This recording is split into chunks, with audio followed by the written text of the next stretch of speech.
que eu faço quando eu trabalho com arquivo de pavimento tipo, tá? Eu vou ocultar aqui o link de arquitetura, tá? Se vocês forem modelar o arquivo de vocês de tipo, a minha recomendação, tá? É que vocês deixem só um nível, tá? Por que isso?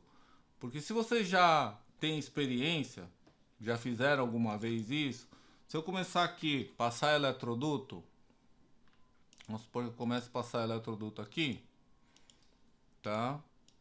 Ahn, Se eu faço na planta baixa, normalmente não tem problema, mas às vezes eu tenho que desenhar um pedaço num corte, ou eu vou para uma elevação, né? Às vezes eu faço até no 3D. Então, o que acaba acontecendo com esses eletrodutos? Quando você tem um projeto muito grande, vocês já devem ter visto que, por exemplo, aqui a gente está por exemplo, está no segundo pavimento, tá? Mas o eletroduto pode estar com outra referência. Vamos fazer um negócio aqui, carregar um outro, tá? Então criei esse outro nível 3 aqui. Às vezes esse cara todo aqui, deixa eu 3D.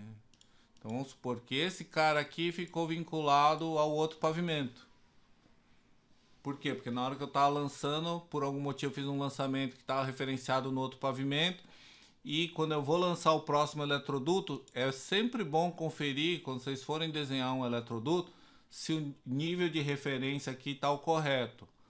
Para agilizar o processo, quando a gente está fazendo pavimentos tipo, eu deixo só um nível, porque aí o cara que está desenhando esquece desse problema, nem se preocupa, tá? E Ô, aí Fábio, já eu. Oi. aconteceu isso comigo.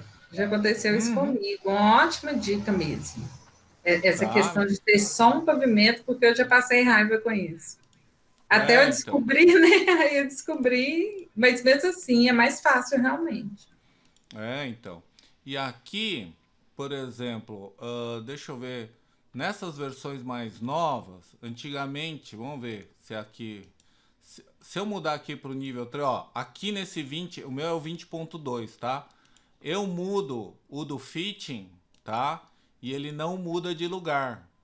Só que nas versões mais antigas, eu não sei dizer exatamente qual. Eu sei que na 15, na 16 e na 17 dá esse problema. Nas outras, eu não, na 18 acho que também dá. Agora 19 e a 20, antes da 20.2, eu não tenho certeza.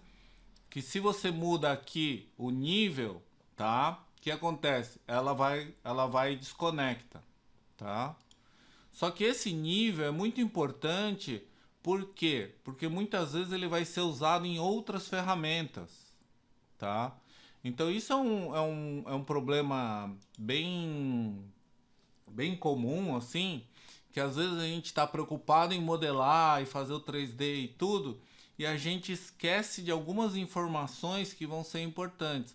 Essas informações de nível, pessoal, elas são muito importantes nas etapas de planejamento, tá? E às vezes para você fazer aquelas extrair quantitativos por pavimento, por exemplo, né?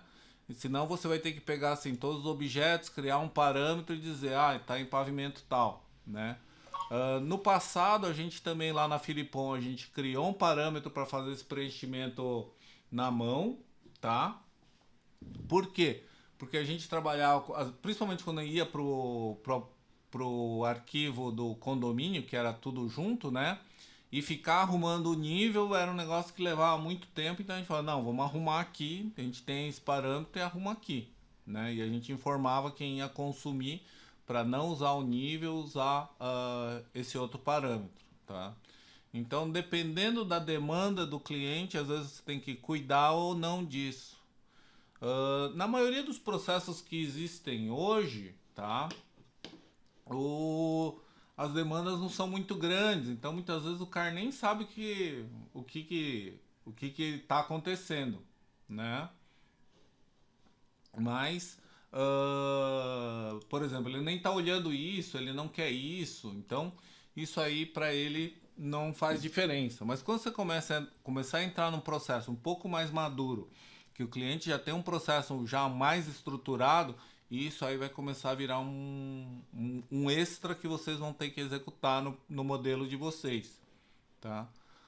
Uma coisa que eu sempre recomendo, se vocês forem preencher alguma informação, vamos supor que aqui eu vou dizer assim, ó, esses caras aqui são do final 01, por exemplo, né?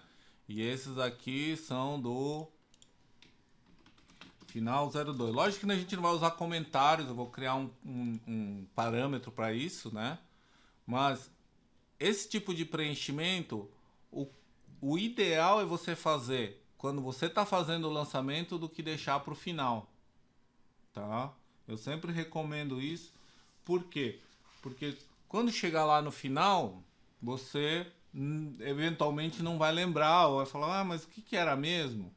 Né? E se você já tem algumas coisas preenchidas, às vezes é mais simples do que você ficar lembrando, tá? Outra coisa que eu recomendo é, você tem a sua lista de quantitativos, então, eu fiz aqui, deixa eu olhar se está tudo ok, entendeu? Então faz essa verificação a cada 2, 3 dias de trabalho, ou dependendo de como você é metódico, pode fazer todo dia. Por quê? Porque às vezes, dependendo como são criadas as famílias, você pode gerar algum objeto que não existe, né? No nosso template lá da Filipon, vamos supor, eu quero fazer um componente, aquele componente não existe, então vai aparecer aqui na minha lista de quantitativo como inexistente. Aí o pessoal de projeto já sabe, vai pegar aquele objeto que está como inexistente, né? Então você vai vir aqui na tabela, seleciona ele, vem em Highlight in Model, aí ele vai mostrar os caras e você vai olhar, pô, mas o que está aqui? Isso aqui está com um diâmetro de 40 e o diâmetro de 40 não existe, por exemplo, tá? Só citando um exemplo, não que seja assim. Ok? Alguma dúvida? Ninguém entendeu nada? Tá. O Fábio, Oi. deixa eu te perguntar um negócio aqui que eu não trabalho dessa forma que eu vou te falar, não, mas é que me ocorreu aqui agora. Essa parte do parâmetro de você colocar, por exemplo, 01, 02, né, para os sinais de apartamento, por exemplo, o que você acha de trabalhar com workset? Porque aí você, isolando os workset, você já consegue trocar todos os parâmetros de uma vez. É importante você planejar o uso do workset, tá? Porque assim, eu tenho muita dúvida sobre isso, porque até na pós-graduação lá, então a gente aprende, o Décio Ferreira, né? Recomendou de fazer os worksets por exemplo, paredes, esquadrias, né? Só que assim, é muito voltado para a arquitetura, isso. Eu acho que, assim, para a nossa realidade de MEB, eu não sei se aquilo ali funcionou e eu não consegui pensar essa logística. A gente separa por sistema, tá? Então tem, por exemplo, um workset de elétrica, um workset de dados, um workset de TV, entendeu? A gente separa assim. Por quê? Porque eu uso o workset como filtro, tá? E uma vantagem é que se, na verdade, a gente usou por causa disso, se você tiver que exportar aqui, ó, como DWG, vamos lá nas opções, tá? Se eu tiver que exportar aqui como DWG, tá? Eu consigo pôr aqui, ó, por exemplo, para os eletrodutos, como modificador, eu consigo pôr o workset. Porque todos esses outros que tem aqui, eu não tenho controle. Entendeu? Então eu venho aqui e crio. Então o conduit vai estar na layer conduit, workset, comunicação ou dados, entendeu? Aí lá no AutoCAD ele vai criar uma layer conduit dados, eletrocalha dados, entendeu? Essa parte de configuração do DWG, de exportação do DWG é uma coisa que eu estou devendo, viu? Porque isso aí é chato demais de configurar. Então, mas assim, a gente escolheu o workset justamente por causa disso, porque é a minha única opção que eu tenho num projeto elétrico de fazer um modificador de layer, senão vai ficar tudo junto no conduit, entendeu? Tá? E aí a gente acabou mantendo por outros motivos, né? Tá?